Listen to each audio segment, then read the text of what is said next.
We're about to begin our next session, Negotiating Different Worlds, Multilingualism in Creative Expression. Our moderator for today is Mr. Muhammad Sheeraz Dasti. Mr. Dasti is a literary scholar. He received his PhD from the International Islamic University, Islamabad.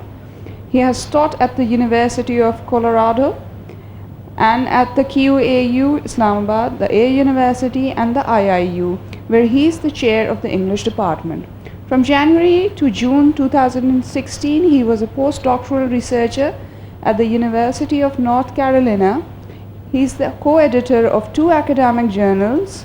His publications include his Urdu novel, Sasa, and 3 books of literary and academic translation. Over to you, Mr. Dasti. Thank you very much. So this session is themed as Negotiating Different Worlds, Multilingualism in Creative Expression. On panel, I have with me some of the most amazing people, as you can see, in literature and literary criticism. I would quickly do this pleasant duty of introducing them, and then we will begin this interesting discussion. It's an honor to have among us Miss Muneeza Shamsie, who is the author of a very, yes, you can do that loudly. Thank you. She is the author of a very important book, Hybrid Tapestries, The Development of Pakistani Literature in English. She has edited 3 anthologies of Pakistani English literature.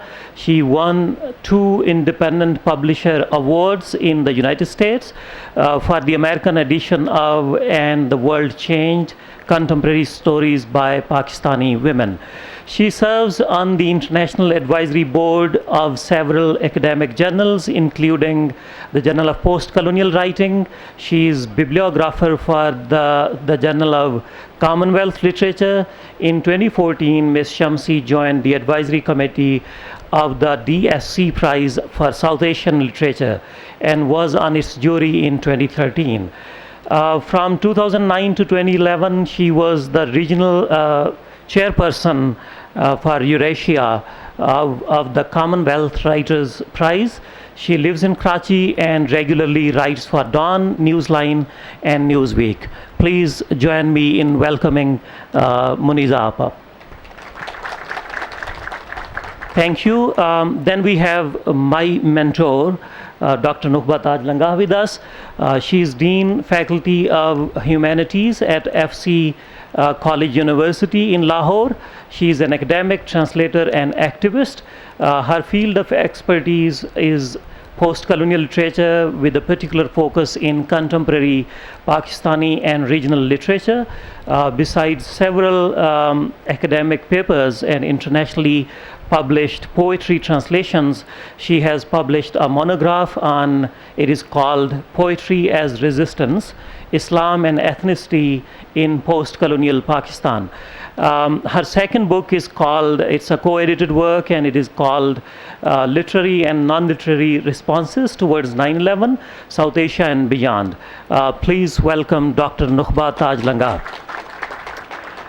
I'm also pleased to share this stage with Mr. Julien Columeau, who is a French-born author of Urdu fiction. He has lived and worked for 2 decades in the subcontinent. His Urdu and Punjabi publications have appeared in several literary journals such as Ravi, Dunyazad, and Aaj. He has published 3 books in Urdu, I think 4. The 4th one is not mentioned here, I'm sorry. So the first one is Sagar, it was published in 2009, Teen Novelet in 2013, and Zahid aur Do Kahaniyan in 2013 again, and his 4th book, I think it was Chourangi. He holds an MPhil in Islamic Studies from EPHE, Sorbonne, and Paris, and he almost permanently resides in Lahore. Please welcome Julien. Thank you so very much. As the title of this interesting panel session suggests, it's multilingualism in creative expression. Therefore, the panelists are free to use any language. It would be a multilingual discussion, particularly as Julien suggested this, we can switch between Urdu and English. So I would begin all my questions with Muneeza Appa. And my first question is regarding the choice of the language. And multilingualism is not new. This multilingualism in creative expression is not new. Mir, Ghalib, Iqbal, they have been expressing themselves in different languages, at least the two languages. Earlier we used to have Persian and along with that Urdu. But this question remains unanswered. What determines or who determines the language? Is it subject matter, the contents, audience, market? What is it that contributes for a writer to select one, for a multilingual or a bilingual writer to select one out of many languages? So, Muneeza. Well, to me the answer is obviously because I am not, in a sense, multilingual. Of course, I know some Urdu, but it's not the same as English, which is my first language. It became my first language for two reasons. I came from a bilingual home in the sense that my father had been shipped off to school in England when he was 9. He came back at 26. So he could really only speak English for what it was worth. My mother had grown up in a traditional family. She was educated at home in Persian, Arabic and Urdu. Her language was Urdu, though she spoke English. And the dominant language in our house, I suppose in a way, was English, because my father also worked for a multinational. But my mother never lost or forgot her Urdu. She had piles of Urdu poetry. She wrote in Urdu to her sisters. So my mother's language was Urdu, and mashallah, she had her first book published when she was 84 years old. She wrote it in her late 70s. It was a memoir, but it was in Urdu. And if you had told her to write in English, she would have just collapsed and said, "Humse nahi hota," and there would have been no book. In my case, because I was also sent off to school in England when I was 9, I came back at 19, English became my dominant language. So there was never any choice of language. It was the only language in which I could express myself. The same is true of my father. But then I know of people, I mean, in Pakistani English literature, for example, there's Haris Khaliq, who writes very good English poetry. He writes Urdu poetry, he writes Punjabi poetry. It's actually a question, I think, whatever he finds best for whatever he wants to say. I think he has said this in certain ways, that English freed him from certain restrictions and vice versa. And Amir Hussain is another person who's here, who has recently started writing in Urdu, although he knows very good Urdu, and he's also done Persian at university. But English was the language in which he expressed himself first, and he translated. But what determines, I actually don't know if you're multilingual. Dr. Nukhbah. Thank you, Dr. Sheeraz. I think it's. I would like to start by my own with my own experience of writing and being an academic and working on regional languages. So, coming from a background where my mother language and my language of education is different, it's quite problematic for me to address that question actually, because I studied in English, and being a Pakistani, of course, you know Urdu, and living in Punjab, you do know Punjabi, and coming from a Saraiki background, you do speak Saraiki. So it's kind of living in four different worlds, really, because you have different cultural sensibility if you are a multilingual person, and they don't have to necessarily connect. There are things that we can say very beautifully in Saraiki, but we can't translate that into English. And although I've been working on translations as well, and I always regard them as literal translations, because that process of translating from one language to another, or from an Eastern language into a Western language, is so difficult. So it's quite problematic to address that question, but it does remind me of my discussion with one of the students yesterday, who came to me after our panel yesterday and said, I really want to write in my mother language. I don't know what her mother language was, but I don't know, should I force myself to write in my mother language? And I said no, because my stance as an academic or researcher is that a writer cannot force themselves to write in a certain language. And if they do, that the complication of their expression is going to become quite visible in their fiction or literary work. So their sensibility, they might be in their mind. For instance, if I have to write in English, I might be in my mind translating, something that I have experienced in Saraiki or Urdu or Punjabi, and translating it into English. And it might be quite challenging for me to think, how am I going to express this in a different language? But to be honest, I think that's a really enriching experience.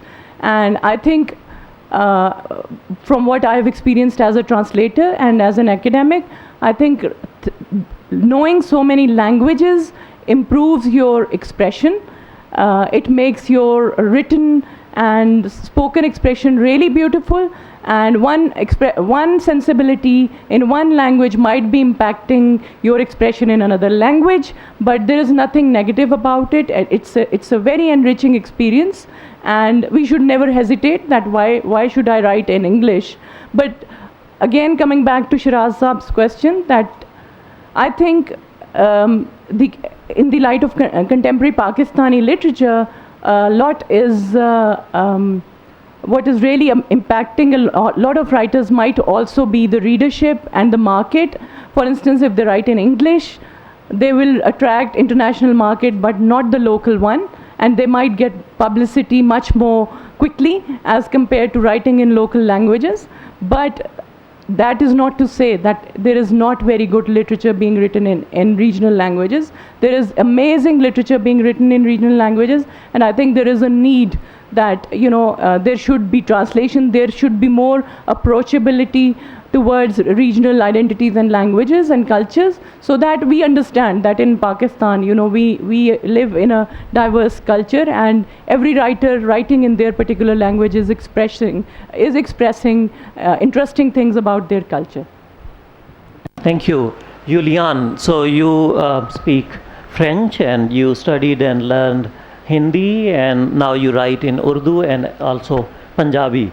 So what was it that made you, to choose Urdu as basic language for your creative expression? Well, in the very beginning, I started writing in Punjabi, because for me it was much easier, and that when I was writing about some characters from here, and I was writing about them in French, I had the feeling that I was just translating each time, and I had to find some kind of equivalence. And the other thing is, most probably what I would write, would be interesting for people living here.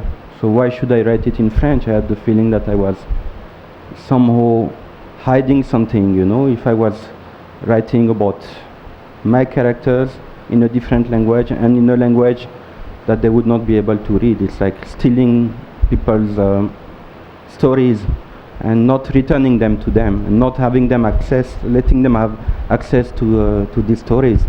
But to come back to that question, I don't know. I have a bit of a different view of things. I regret one thing. I'm sorry for being a little bit too blunt, But whenever we talk about the situation in Pakistan regarding languages, it really looks like so-called regional languages, Punjabi, Pashto, Saraiki, Sindhi, are like some kind of minority languages. It's always like, okay, Is it about writing in Urdu or in English? Is Urdu becoming a hybrid language, or English being a hybrid language? And it looks like, there is nothing else apart from these two languages. The choice of the language in which you are going to express yourself, I think it's something that, or the decision, is a decision that only very few people in the population can make. In the situation in which we live, what we see is not even diglossic, but a triglossic situation where we have a hierarchy. Every language has a different rating, so the highest language in the pyramid is English, and then you will have Urdu, and then you will have all the other languages. But how many people are fluent in the 3 languages? And how many people are fluent even in 2 languages? And if you are born, say, in a small village near Sakkar, is there any chance at all that you will end up as an Urdu writer? And is there any chance at all that you will end up as an English writer? I think, in a way, that your creative language is unfortunately, for most of the people, it's being decided by your circumstances and where you were born and the family in which you were born and your access to education. Thank you. My next question is regarding hybridization or appropriation of language, or kind of blending a couple of languages in one language that serves as the basic language for creative expression. As in all multilingual environments, it does happen that you, for example, our Anglophonic writers, when they write in English, they use expressions, local expressions, to sometimes give the flavor of the place, sometimes for authenticity. There are different reasons behind that. Yesterday I heard 2 opinions regarding this hybridization. One was expressed by Amir Hussain Saab. He is in this session right now. So he says that he was talking about the spoken language, and he was particularly referring to Urdu, and why when we speak Urdu we are so keen in using so many English expressions. I mean, according to him, what language is it? It's kind of Urdish that we are now heading towards, or in India it is called Hinglish.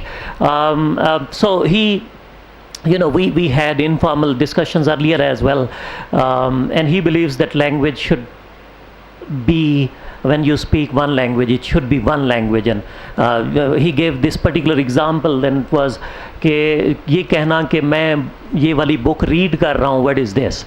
Okay, so another opinion comes from H.M. Naqvi Saab. He was saying that when I write in English, I stamp it with I mean, this English does not remain pure English. It carries my own stamp as well. I remember sending him an email, I think 5-6 years ago, when I was studying his Homeboy, and I asked him, why does he do this? I mean, there were more than 300 Urdu words. Shaza Fatima Haider has used more than 3,000 Urdu words in her How It Happened. So this is what, I mean, Kamla Shamsie and H.M. Naqvi in his new novel. So these Anglophonic writers, they do this, and novels in Urdu, they also carry many English words. Novels written in local languages, vernaculars, our indigenous languages, they also do that. So what might be the reason? I mean, why hybridization? Is it a kind of resistance or what? Well, that's quite a long question, but the beginning, as far as I know, the beginning of hybridization in a way is this well, actually Kipling used to also throw in some local words. If you read Kim, you find, he's got local characters who throw in local words, so maybe it's not so new.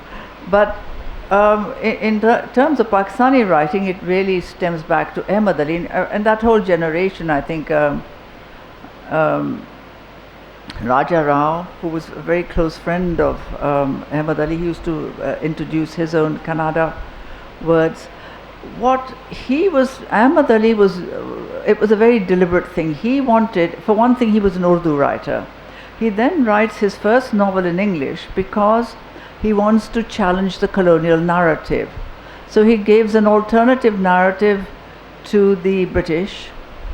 Until the 1930s almost, there was a very strong tendency among Indian English writers to emulate the British romantics or the British voice, or to pander to exotica and write about women in palanquins and all this kind of thing.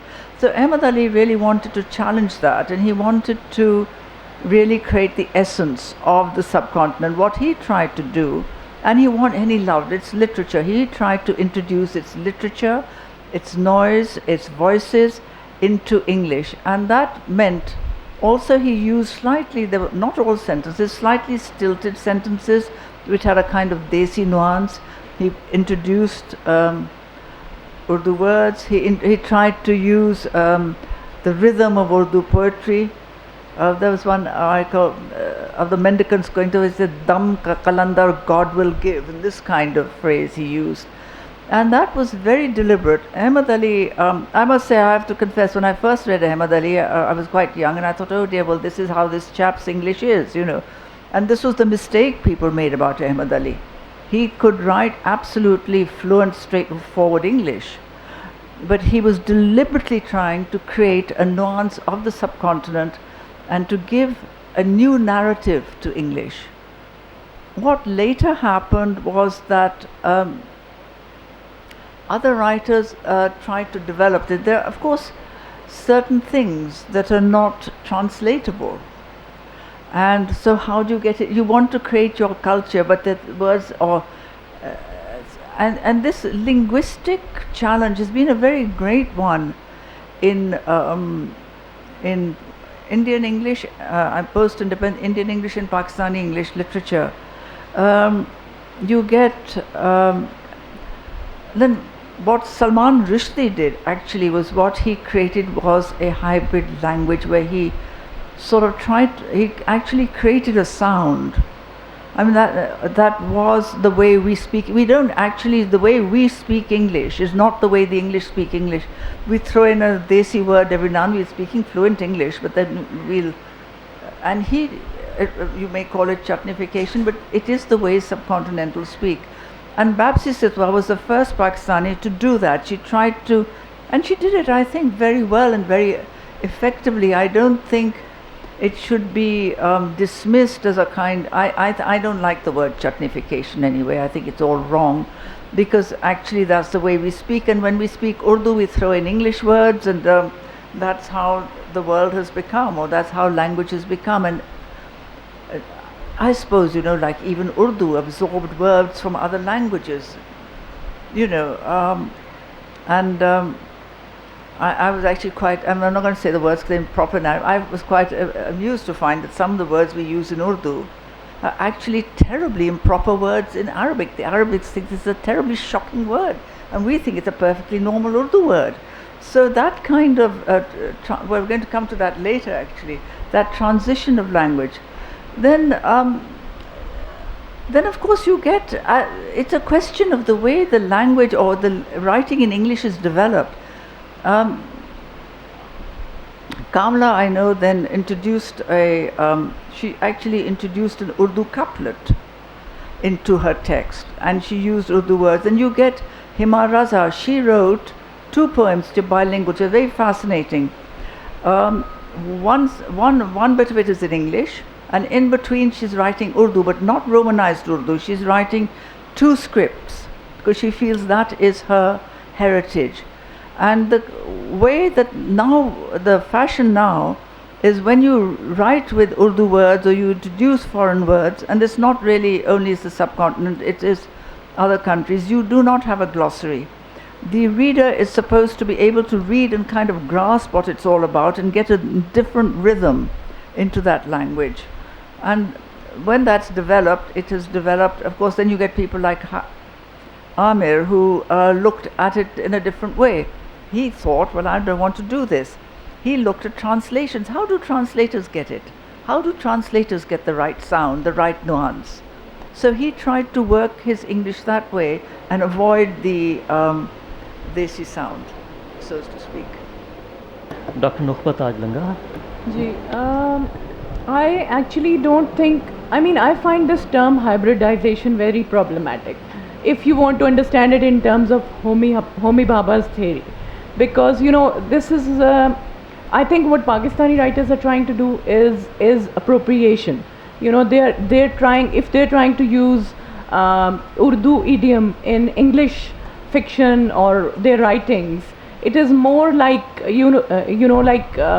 it's kind of a strategy used for in terms of empire writes back. You know, it's like it's a reminder that although we are using a colonial language, but we need to introduce our own idiom because it's all about identity. You know, so if we are writing in English, it's not really because, you know, we think English is an authoritative language, and you know, it is somehow, in my mind, as a post-colonialist, it relates to the identity issue. You know, that you're not purely writing in English language, but you're using your regional idiom, regional expressions, which could enrich the creative expression much more than writing purely in English language. On the other hand, I think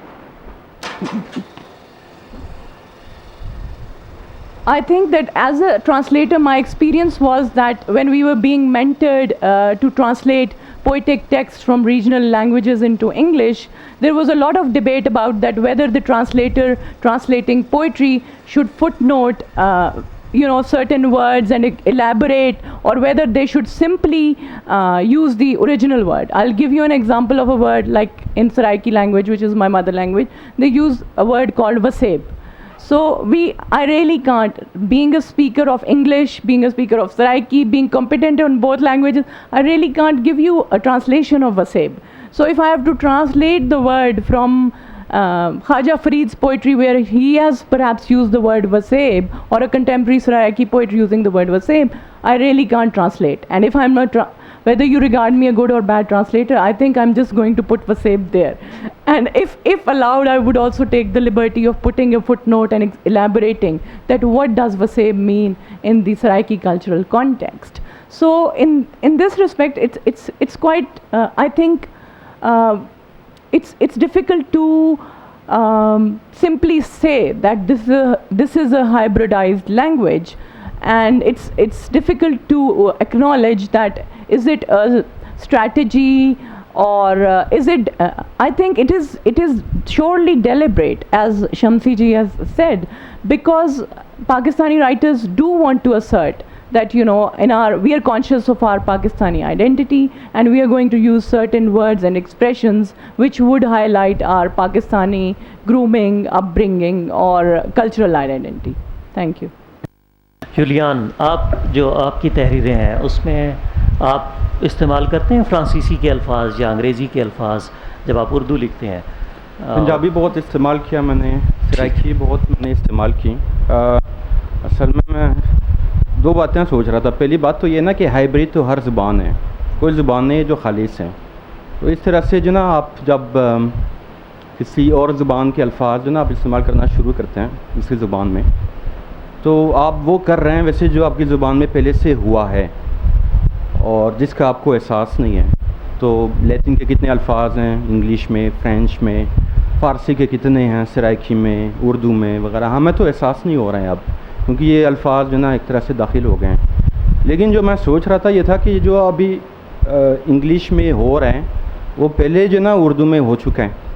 जब प्रेमचंद एक novel लिख रहे थे अपने इलाके के बारे में, गोदान, तो उनसे मुकालमे जो ना वो नहीं लिखे गए हैं उर्दू में, तो उन्होंने भोजपुरी में लिखे। तो एक तरह से जो ना एक रुझान था कुछ लिखने वालों का कि उनकी कोशिश होती थी कि वो एक ख़ास मेयार के तहत लिखें, और मेयार तो लखनऊ का था, दिल्ली का था, वहाँ के मुहावरे जो ना सही थे, वहाँ की ज़ुबान में जो ना लिखना था। लेकिन बहुत जल्दी जो ना लोगों को एहसास हुआ इस बात का कि नहीं, हमारी जो ज़ुबान है वैसे वो बहुत वसी है, और जो मुकालमे होते हैं अगर उन्हें जो ना दूसरी बोलियों में जो ना अदा किया जाए, पेश किया जाए, तो इससे जो ना और ज़्यादा ये वसात जो है ना वो ज़्यादा जो ना नज़र आ जाएगी। और अजीब बात यह है कि कुछ लोग के जिनके ऊपर इल्ज़ाम है कि वो शोविनिस्ट हैं उर्दू वाले, तो उन्होंने जो ना सबसे पहले ये तजुर्बा किया। इंतज़ार साहब ने एक कहानी पूरी की पूरी शुरू से आखिर तक, और वो मेरा ख्याल है 12 सफ़ों की कहानी है, आपने बुलंदशहर की बोली में लिखी जो कि बरात से मिलती है।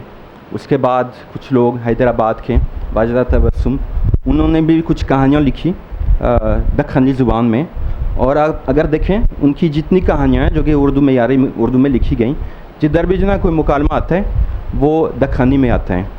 पंजाब में तो मैं महसूस करता हूँ कि ये एहसास जो ना लोगों को जो ना बहुत बाद में हुआ कि पंजाबी को जो ना इस्तेमाल किया जा सकता है, इस वजह से कि जैसे मैं बता रहा था पहले एक जो ट्रिग्लोसिया है, इस वजह से एक ज़ुबान को जो ना जो जिसको बिल्कुल निचला दर्जा दिया गया और जिसे एक हकीर और गलीज़ ज़ुबान जो ना समझा जाता है, जिसके लिए जो ना ये कहा जाता है कि ये सिर्फ जो ना गालियों के लिए और लतीफ़ों के लिए जो ना सही है पंजाबी।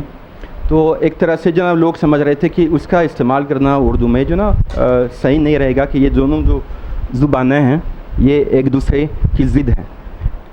अगर देखा जाए मंटो ने सबसे पहले जो ना पंजाबी में कुछ मुकालमे जो ना लिखे, ठंडा गोश्त में जो ना एक मुकालमा जो ना बहुत मशहूर हैं, और हर तरह से जो ना ये कोशिश की गई कि मुकालमे जो ना इस्तेमाल हो जाएं पंजाबी के। कि अब हम एक नई सूरत हाल देख रहे हैं, काशिफ रज़ा साहब का जो नावल है वो ट्राइलिंगुअल है, कि उर्दू का नावल है लेकिन उसका एक हिस्सा इंग्लिश में है, एक हिस्सा पंजाबी में है, और ये जो ना एक नया डायमेंशन है वैसे बिल्कुल उर्दू में, कि जो सूरत हाल है लिसानी सूरत हाल उसकी अक्कासी की जाए, ना कि जो ना सिर्फ लखनऊ या कराची या दिल्ली की ज़ुबान में लिखा जाए, बल्कि जो तमाम जो ज़ुबानें एक उर्दू बोलने वाले को सुनने को मिलती हैं या एक उर्दू की लिखारी को सुनने को मिलती हैं और जिनमें वो लिख सकते हैं, तमाम के तमाम जो ना बैक वक्त जो ना इस्तेमाल की जाएँ। Thank you very much. So there are a couple of studies on hybridization, as Dr. Nukhbah Langah was saying, that these studies, I mean, this is kind of appropriation when it comes in post-colonial studies, because in post-colonial criticism, language is considered some kind of battlefield. So Bepsi Sidhwa, in one of her articles that was included in Pakistani English, it was edited by Baumgardner, and she writes about her own experience of creative writing, and she says that we can now own English and we can, you know, hammer it on its head, and we can change it and let the English fret and fume and don't care about them and do this. So deliberately doing it. But in world Englishes, hybridization is taken differently. But there are a couple of studies that suggest that when our Anglophonic, I mean South Asian Anglophone writers, when they write in English, they use local expressions, lexical items, and sometimes they change the syntax of the sentence just to represent underprivileged characters or sometimes villainous characters. And when it is Urdu writers, when they have to represent those characters who are, you know, who belong to either globalized, educated middle classes or upper classes, they would use, in their Urdu writings, they would use standard English sentences, dialogues for them. They would assign those dialogues to those writers. So this is kind of Marxist reading of this hybridization. So how would you comment on this, Muneeza? Oh, sorry, I don't actually. We were discussing this earlier. I couldn't actually recall. I would have to go through all the books where the sort of, you know, bad person is considered, you know, using a local language.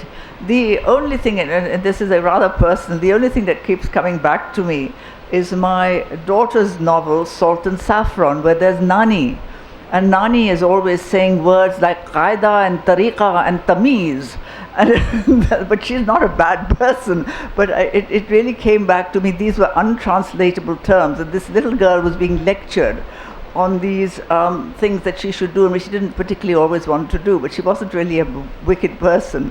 So in terms of that kind of language, that is, of course, Marxist, to go on a broader scale of Marxist literature, and this was a crisis that occurred because of the, you know, the progressive writers movement, and this was the conflict that Ahmad Ali ran into with the progressive writers and the Marxist movement was the Marxist philosophy of social realism, where they felt you should, for one thing, you should write about the proletariat, you shouldn't write about the rich people, you should write about a socially meaningful literature.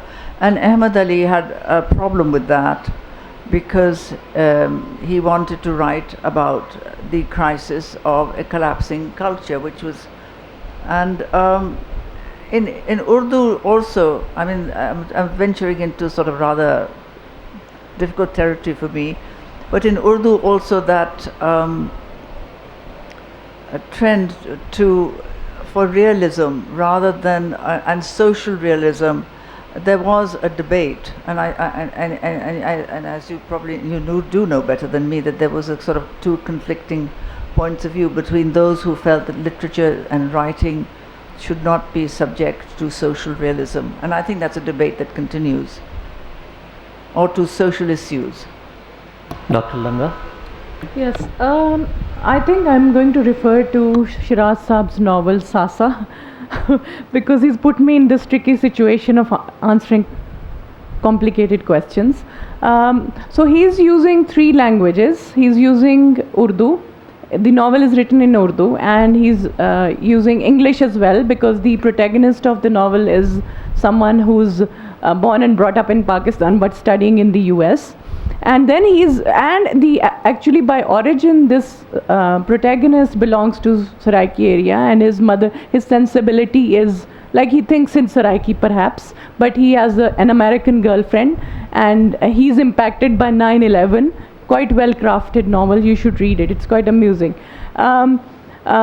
And then, in between, when he's having these conversations with these American characters in University of Carolina, also Sheeraz Saab's university, that he's having these conversations where, when he's thinking, his loud thinking is happening either in Urdu or in Saraiki. So, when he likes to talk about, in terms of how Pakistanis are marginalized in the US, he thinks the loud thinking is either in Urdu or in Saraiki.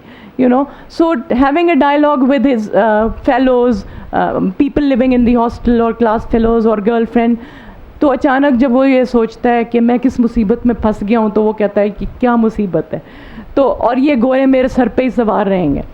So this is, in a way I see it kind of a strategy. And then there is this term he uses repeatedly, dhadvoy, which I really, during his book launch, we also discussed it. That dhadvoy is something we say in Saraiki when we are like, it's something like, I'm cursed or I'm in a big problem kind of expression, literally. So, one would think that why would a professor of English writing a fiction in Urdu have 3 different languages in their writing? But I mean, this was just an example, but I'm sure there's many other examples from other literatures as well. But I would think that, in certain ways, the writer, there are certain expressions in which the writer feels competent or comfortable in a certain language, and in his mind these expressions relate to a certain culture, certain language, and if like Julien, they want to express it in their mother language, or a language that they feel they enjoy reading more, or a language in which they think the expression would be much more beautiful, then it's the writer's discretion. And like, we should not limit this debate on the basis that are they writing back to the empire, or are they writing it only as a literary strategy. It could be both, it could be one, or it could be things far more complicated than that their sensibility in one language and sense of expression is far more better in a certain language. Julien, do you also see some kind of linguistic hierarchy in creative writing? Always, but the thing is, what I see, for example, in Urdu, that there is very often a misrepresentation and kind of a condescension also. I'm thinking, for example, about the way Intezar Hussain wrote the language of the Rickshaw Valley of Lahore. in Dasti. They are like speaking some kind of tutti-frutti Urdu, which is kind of funny. Or the way some other people want to represent, you know, the high classes, you know, who speak this kind of Anglicized Urdu, or the way they want to represent foreigners. The foreigner will never get the tenses right. He's never going to get the gender right, you know, whatever his origin might be, you know, he's always going to say ham karega and all that, you know. So that's a misrepresentation. So meaning that the other language doesn't really intervene, you know, in an organic way, or it's not really represented in an organic way. But what I think, which is very important, because I wrote a story about a guy from a very poor background who comes from Balochistan, a place I think near Kalat. And some people told me that the Urdu that he speaks, or what he says, you know, is very beautiful. Because I used a lot of metaphors and comparisons, and that somebody from Kalat would not be speaking like this. And there are two things actually, and I realized that, yeah, obviously somebody from Kalat would not be speaking like this, and for one thing, maybe he would not even be speaking Urdu. But at the same time, what I was doing is that I wanted to represent his language in a dignified way. And for me, what was important was not to stick to reality and to stick to, you know, what his stock of words would have been, or expressions, but to how he would feel the reality. And when you feel the reality, then you don't even need words, and in a way, you know, you see things very beautifully in a very sophisticated way. The problem is when you have to express them. So that's another experiment that I did, you know, which is exactly the opposite of what some people would do. But for me, I felt that it was extremely disrespectful to write in Putti Urdu a story about a guy like that. Thank you. So moving, I mean, a bit away from multilingualism or hybridization in literal sense, I would ask a question about how literatures travel and receive influences from other literatures. You know, we have kind of borrowed genres from English, from Persian, from other languages. So this keeps happening, and sometimes it happens through translations. Muneeza, your comment on this? Well, literatures, I mean, because actually the history of mankind is the history of migration, you know, and so people have traveled. Whether they traveled as monks, whether they traveled as conquerors, or as soldiers, or as prisoners, they carried with them often certain literary traditions, languages, and one of the oldest things is the and a lot of it, by the way, in later years, then it got suppressed by nationalists. You know, the early example is how the Panchatantra actually traveled westwards, and is supposed to have. It's a story of a monk who told stories about animals to instruct a prince, and then they became Aesop's. They were adapted as Aesop's fables in the West. They then became Khalila wa Dimna in Persian, and so on. The more obvious one, which is kind of related to modern Pakistani writing, is also very old. The Arabs conquered Spain and Sindh in the same year, 711. You actually get a lot of Sindhi scholars, like the late Dr. Baloch, who actually draws these parallels between Sindhi words and words in Spanish. He's written on the parallel between the canto hundo of Spain and the music of Spain. But the important thing here that I'm actually coming to modern writing is that in Spain, during the Arab presence, you had forms that the qasida is the oldest, the qasida and the ghazal are the oldest literary forms, I think, still in use. And you had the qasida and the ghazal were very much a part of Spanish, Muslim Spanish literature. And the poet and the local poetry, the Mawashihat, that actually influenced the troubadour poetry of France. And so in that early troubadour poetry, which is often the lover and the beloved, that is actually echoed of the poetry or the Muslim poetry of Spain. So that is one way. What has happened now is that after the fall of Granada, the Muslim poetic forms were all banned, and so that got wiped out of European literature. And then you get, in the early 20th century, you get Federico Garcia Lorca, and he wants to reclaim those lost Andalus forms. So he claims, he wrote a Divan el Tamarit, but Gacelas, G-A-C-E-L-S, Gacelas and Casidas, they're actually a form of ghazals and qasidas. And what you get now is, first of all, it began with the Kashmiri American poet Agha Shahid Ali, and now Shadab Aziz Hazmi. They are trying to restore that ghazal and the qasida into English literature. Pakistani poets were, of course, because it's such a rich form in our own poetry, Pakistani poets have been, ever since Shahid Ali in the Shahid Surawardi in the early 20th century, he was trying to write ghazals. But now they write ghazals in couplets. And Shahid Ali was very keen on this. And following the, he used to teach the ghazal in his English literature classes. And he actually got American poets to write a book of ghazals. And Shadab is also doing this. But the thing was that when they were doing this poetic form, which comes from Urdu to them, they also looked at Lorca's poetry, and that kind of opened a window to them.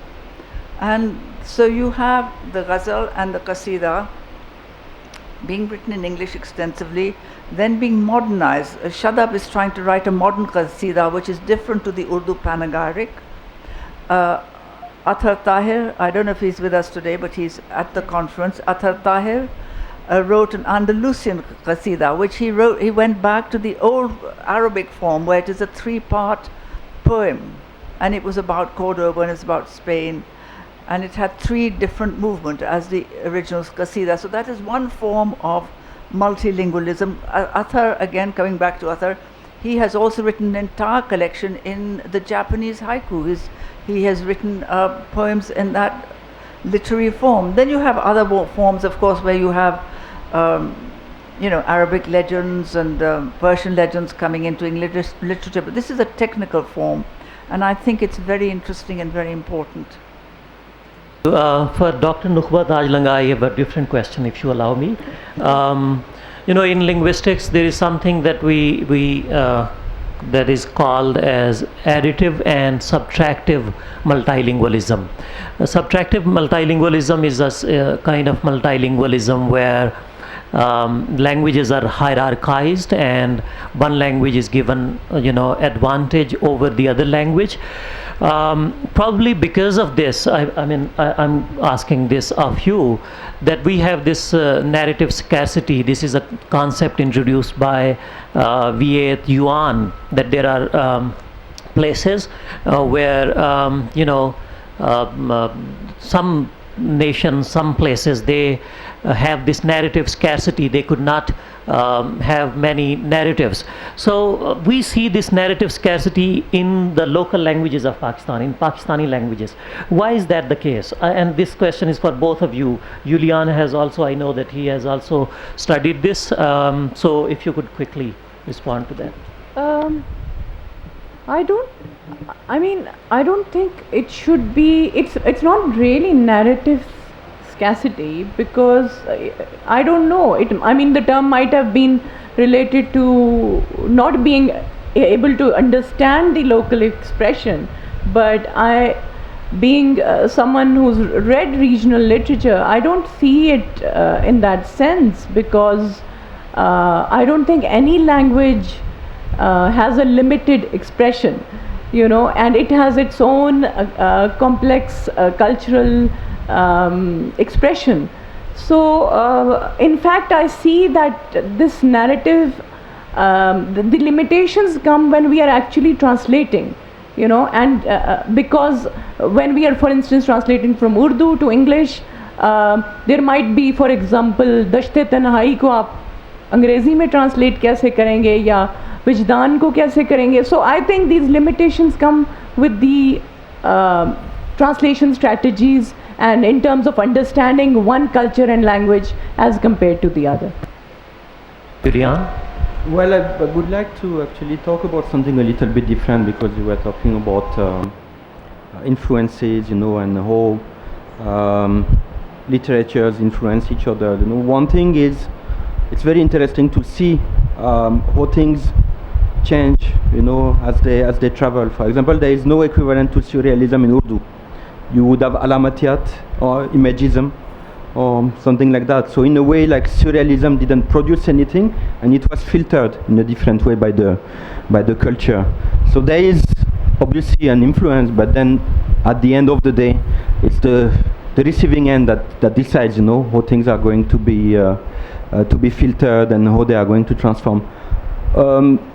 Apart from that, I would like to stress also on the role of translation, and I think that it hasn't been done this much. And again, the hierarchy that we can see between languages, you know, is reflected in the number of translations.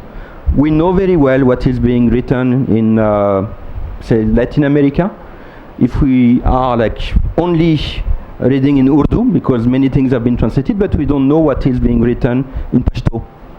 We haven't read a short story, you know, which was written in Balochistan. We don't know even much about like Seraiki literature. And I would, you know, myself, if I have to deliver a message, you know, to end the session, you know, would really stress on that these languages should really not be ignored, and the communication between so-called regional languages, the, say, exchange between these regional languages and other languages, which have got maybe a bigger role in the narrative nowadays, you know, should continue, and all that literature should be made available. Thank you very much. So now the house is open for questions. If you have any question, please keep it brief and ask it directly. So we have a gentleman over here. Assalamu alaikum, sir. My name is Sayyid Taullah Sham from International Islamic University, studying in BS English third semester.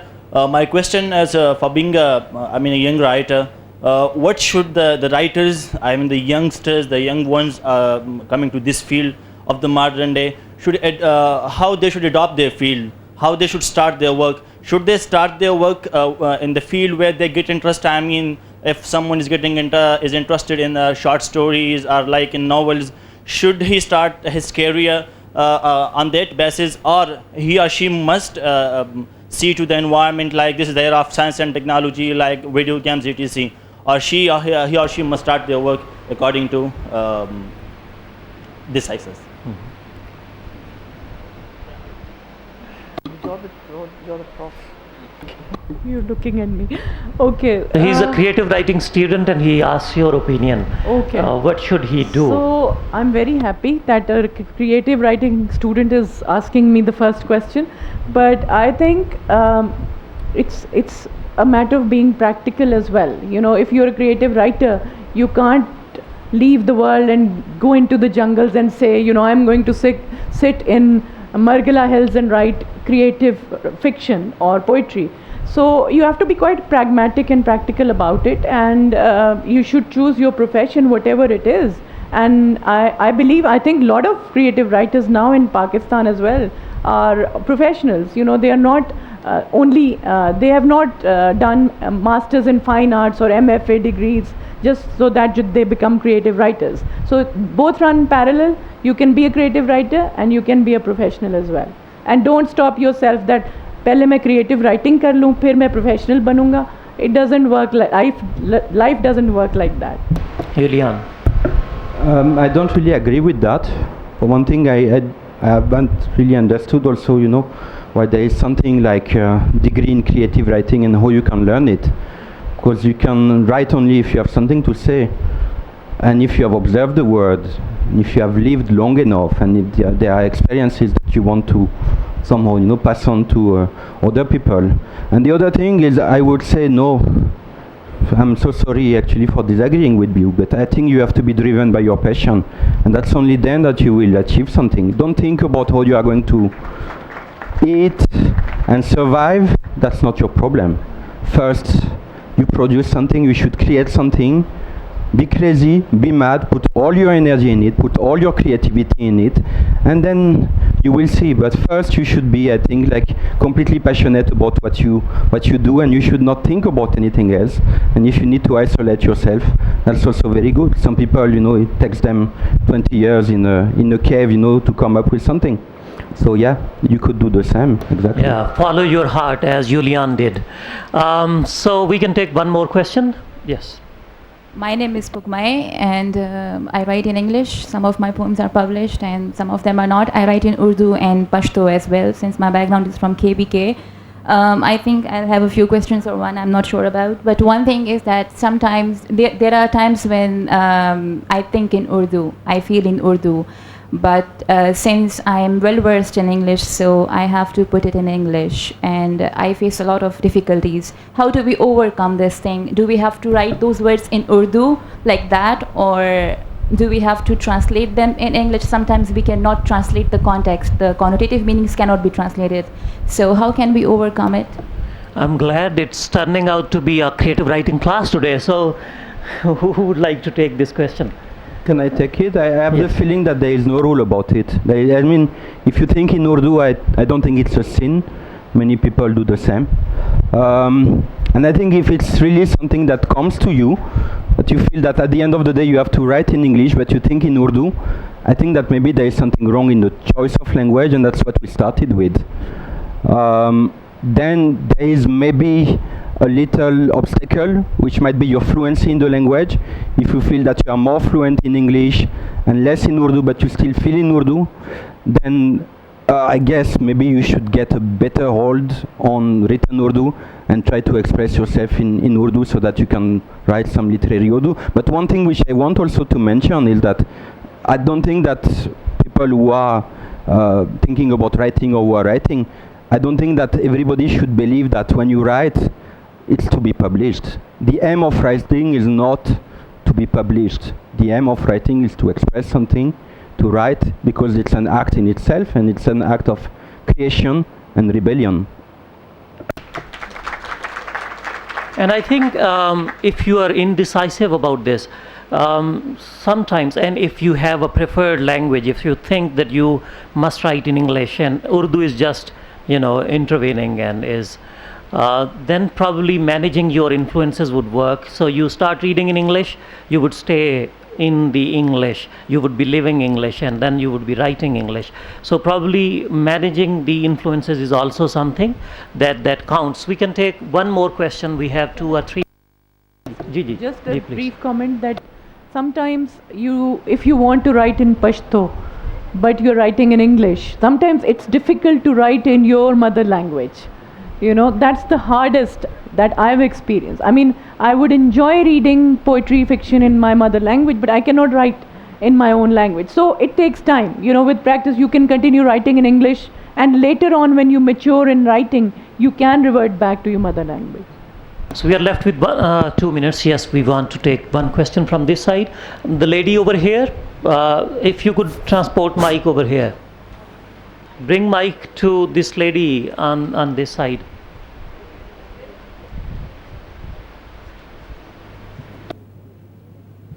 ये बेटे यहाँ पे ले आइए.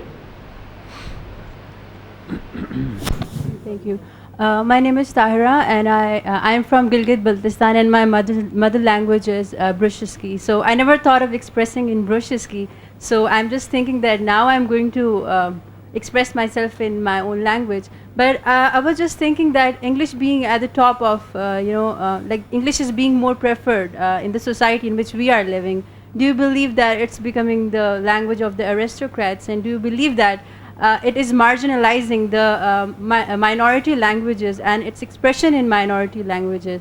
So what you as academic writers are, like what you as academic writers would do to prevent this crisis of minority languages? Thank you. Julien? Well, I think, I was asked, some years ago there was a panel in Karachi about endangered languages, and some questions like that were asked, and I think the first thing to do, even before writing it, is to pass it on. because it's going to disappear. Then Burushaski is an endangered language. You have another language spoken in your community, which is Domaki, which is also on the verge of extinction, you know. So I think the first thing to do is to pass it on. But that's true, and again, you know, that's something that we didn't talk about. We talked about 3 kinds of languages, about English, about Urdu, and then about these like big vernacular languages. But we didn't talk about endangered languages. I think, yes, producing some literature in it, whatever it is, whichever level it is, I think sensitize people to the fact that the language is dying, that the tradition should be continued, yes, but I think also it's very important to make it relevant, the language, to the day-to-day life also. If you can find some, for example, coin some new words for some new realities, it's always very interesting. Because by doing that, you are adjusting the language to the present time and preventing it from becoming something which is just a language which is archaic and which is part of the past. Muneeza? I just had one brief comment where we've been talking about, and throughout we've talked about English as the language of the upper class in Pakistan and so on. One of the reasons why English language, I believe, why English language writing by Pakistanis has become such a subject of interest is because you've got a huge Pakistani community abroad, and a lot of the writing that's coming from abroad is not by the upper classes, it is by people who have led working class lives, and they are trying to express the working class experience in English. And the upper classes of Pakistan tend to think, oh, they're just reinforcing stereotypes. That's just one comment. But the larger comment in that is because of the domination of English in the world today, through the media, through trade, it is actually a worldwide issue and is frequently discussed, and we should perhaps discuss it also, that when there is a domination of English worldwide, what happens to mother tongues, what happens to other languages?